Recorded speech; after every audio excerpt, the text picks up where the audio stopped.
आज हम बात करेंगे बिहार की राजनीति के उस साइलेंस भूकंप का जिसकी गूंज दिल्ली तक सुनाई दे रही है। सवाल सीधा है कि क्या एनडीए में सब कुछ ठीक चल रहा है? क्या नीतीश कुमार की राजनीतिक एग्जिट प्लान को तैयार किया जा चुका है? और सबसे बड़ा सवाल कि क्या बिहार में अब सीएम चेहरा बदलने वाला है? क्योंकि बिहार के मुख्यमंत्री नीतीश कुमार आज यानी 30 मार्च को एमएलसी पद से इस्तीफा दे सकते हैं और इसी के साथ ये भी तय हो जाएगा कि नीतीश कुमार बिहार के मुख्यमंत्री नहीं रहेंगे।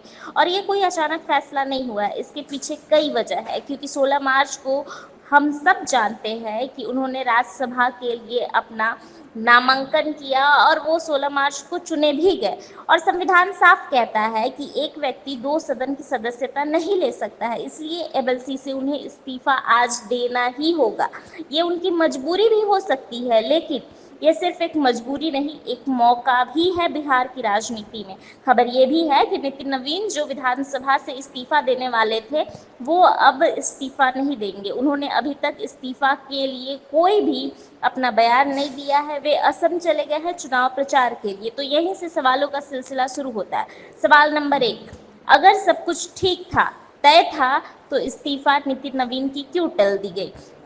सवाल नंबर 2 कि क्या एनडीए के अंदर कोई डील अभी तक फाइनल नहीं हुई है, इसीलिए सीएम पद को लेकर इतनी सियासी हलचलें तेज हो गई हैं? क्योंकि सूत्र कह रहे हैं नीतीश कुमार 10 अप्रैल को राज्यसभा में शपथ ले सकते हैं, यानी वो पटना से दिल्ली शिफ्ट हो सकते हैं और इसका सीधा मतलब बिहार में नया सीएम। और यहीं से शुरू होता है असली सवालों का सिलसिला। पहला सवाल कि क्या नीतीश कुमार धीरे धीरे सक्रिय राजनीति से एग्जिट ले रहे हैं? क्या एनडीए में अब बीजेपी ड्राइविंग सीट लेना चाहती है? क्या सम्राट चौधरी या कोई और बीजेपी नेता अगला सीएम बन सकता है? क्योंकि मीडिया और जो बिहार की जनता है उसमें ये खबर चल रही है बीजेपी आरएसएस कोटे से अपना सीएम प्रतिनिधित्व आगे करेगी बिहार के लिए। और सबसे बड़ा सवाल यहाँ उठता है कि क्या जदयू अब सपोर्टिंग रोल में जाने वाली है बीजेपी के साथ? क्योंकि सीएम आवास पे लगातार कई दिनों से बैठक हो रही है। हाल फिलहाल में बीती रात को भी रविवार को हमने देखा कि सीएम आवास के पास काफी हलचल तेज थी। बड़े जदयू के नेताओं के साथ रणनीति बन रही थी, बैठक पर बैठक हो रही थी और पुराने सहयोगी पार्टी जो है वो अब पार्टी छोड़ रहे हैं। जैसे कि केसी त्यागी का केस ही देख लीजिए, यानी अंदर ही अंदर कुछ बड़ा पक रहा है।